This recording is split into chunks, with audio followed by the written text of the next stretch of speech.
Episodio de hoy vamos a hacer un pequeño análisis de la comunicación, la persuasión y la venta que hay detrás de los discursos políticos de un referente en España como es Pedro Sánchez. Vamos a analizar el mensaje persuasivo de quien es el presidente actual del país para ver qué estrategias utiliza y qué podemos aprender de él.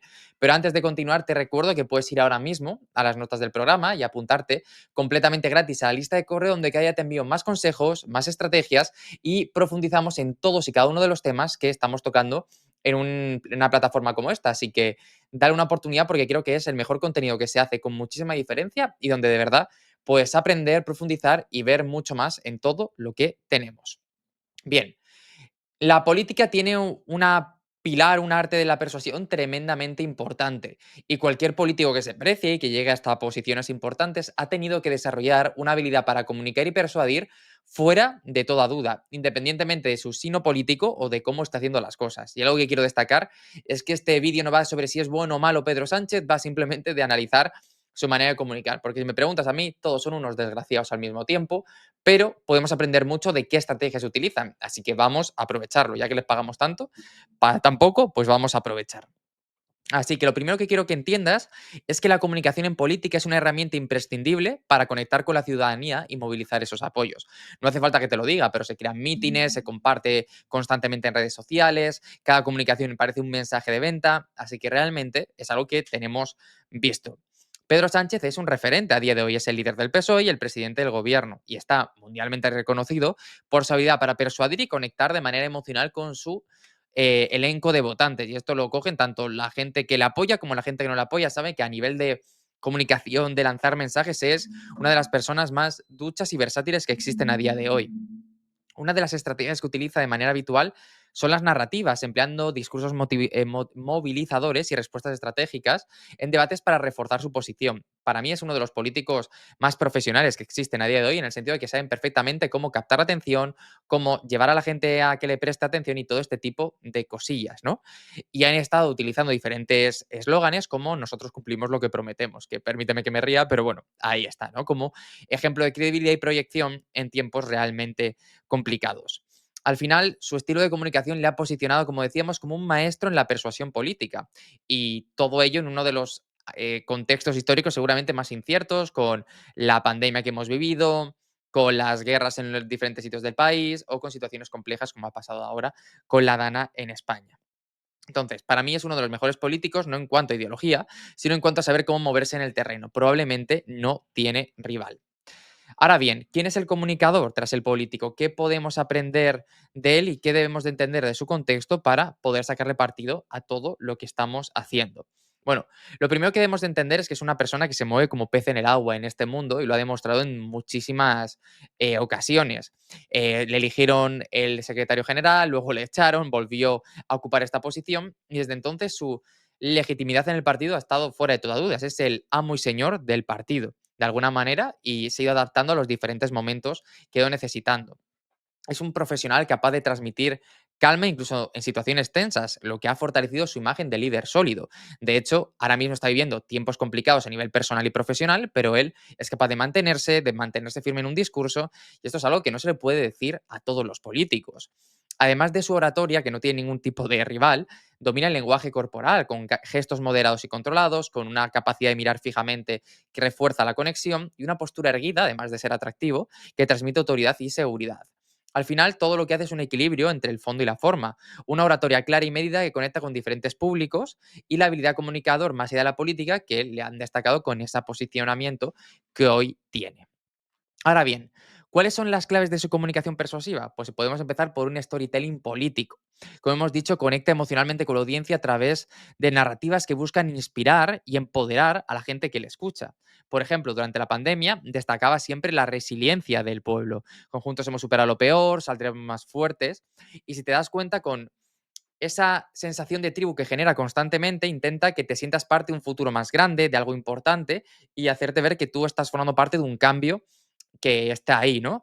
También tenemos, como decíamos, el control del lenguaje verbal y no verbal. Usa pausas estratégicas y un tino firme para reforzar su mensaje. Selecciona de manera muy cuidada las palabras para desbaratar los planes de los oponentes e incluso sabe articular conceptos propios que utilizan de manera habitual para lanzar un mensaje y que vaya calando en la mente del cliente potencial, ¿no? Que en este caso es el votante. La, sembrar términos estratégicos para que la gente no los olvide.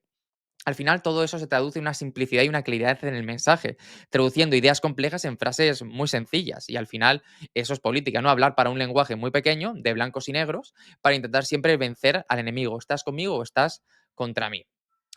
Con todo ello, podemos entender de su manera de trabajar ciertas estrategias de venta que nos podemos traer del mundo de la política. Lo primero es presentar una propuesta de valor irresistible y que no pueda ofrecer nadie más. Si te das cuenta, Pedro Sánchez siempre posiciona sus respuestas, sus ideas, como la única solución viable. Y de hecho, incluso seas de izquierdas o puedes votar otro partido de esta rama, te dice que si de verdad quieres afrontar esas medidas, vas a tener que votarle a él, porque el resto no va a conseguir el número de votos necesarios para poder salir, así que votarle a él es la única medida posible, ¿no? Entonces creo que esto es muy, muy importante. También es capaz de manejar como un experto la disonancia cognitiva y para ello utiliza argumentos que redirigen la atención hacia logros tangibles, minimizando el impacto de las críticas. Por ejemplo, siempre que se le critica por algo, pues por ejemplo, por cómo se gestionó a lo mejor la pandemia, habla de la velocidad de España para vacunar a todo el país. Es decir, siempre va posicionando en primer lugar todos esos elementos positivos que realmente funcionan. Y otro elemento clave es el uso del principio de la autoridad y la confianza, porque refuerza su autoridad citando acuerdos internacionales o alineándose con otros líderes políticos. Es decir, intenta que la fuerza de sus decisiones no venga solo de que las toma él, sino de que ha tenido expertos. Por ejemplo, durante la pandemia, aunque no era cierto, se basaba en las políticas con la idea de comité de expertos y a día de hoy, dentro de las decisiones internacionales que toman, dentro de haber tomado esa decisión como las ha tomado X país, Y país o Z país para reforzar su fuerza. Entonces, ¿qué impacto ha tenido esto en los resultados? Bueno, pues ha generado movilizaciones masivas en elecciones generales y lleva siendo presidente desde el año 2018, si no me equivoco, empezó con la moción de censura y estamos en 2025 y sigue al frente del gobierno. Ha sido respaldado internacionalmente por la Unión Europea por su capacidad de proyectar liderazgo, ha aprendido a polarizar a las masas y a entender que eso es realmente lo que le va a conseguir votos, porque quien no le vaya a votar, no le va a votar de ninguna manera, pero aquel que está dudando entre él y el partido de la izquierda más a su izquierda, va a tener que elegir a aquel que sea realmente el que propone el cambio y a buscar esa fuerza, ¿no? Y además ha intentado hacer muchos movimientos para atraer votos jóvenes y urbanos que normalmente están más em, difusos y ha estado en podcasts de jóvenes, como por ejemplo el Kinky La Pija, para poder atraer esa atención, ¿no?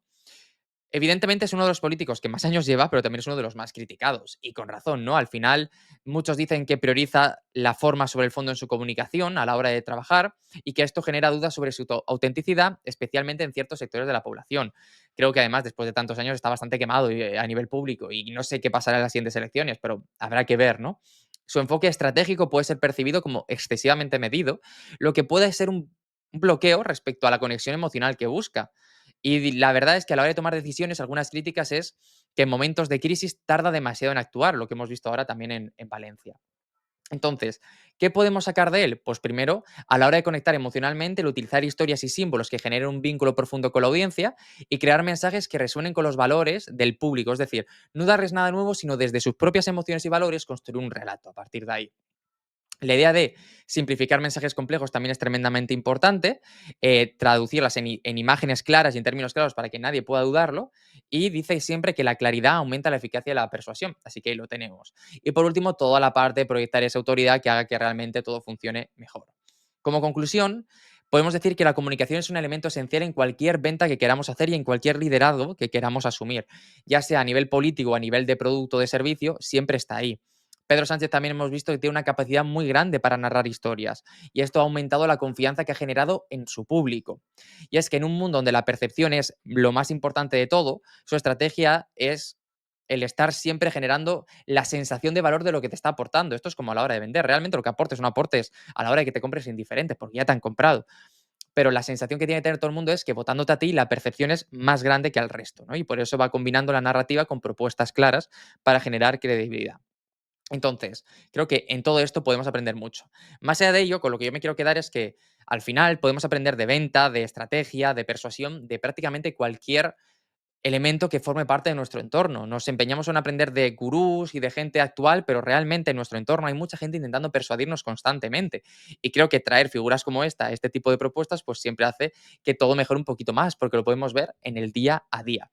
Nada más, espero que te haya gustado esta pequeña episodio, que hayas disfrutado y nos escuchamos mañana en un nuevo capítulo. Chao.